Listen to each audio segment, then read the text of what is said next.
If and function in MS Office Excel. When do we use this function? This is my example we'll share to you. If in column gender is male and age greater than 60 in status, need to show up the word retirement. Anyway, if in column gender is female and age greater than 55 in status, need to show up the word retirement too. Now I removed the formula on cells. Click on first cell, type equals. If and column is male and age greater than 60. On status need to show the word retirement.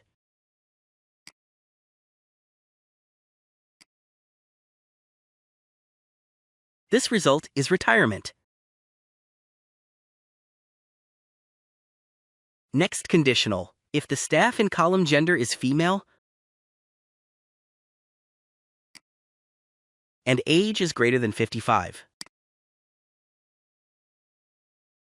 The result is show retirement too.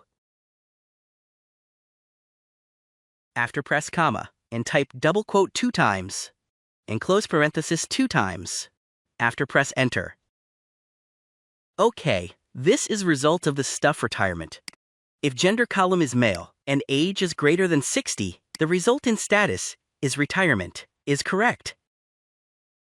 If gender column is female and age is greater than 55, the result in status is retirement, is correct. Okay, if and function in MS Office Excel is done.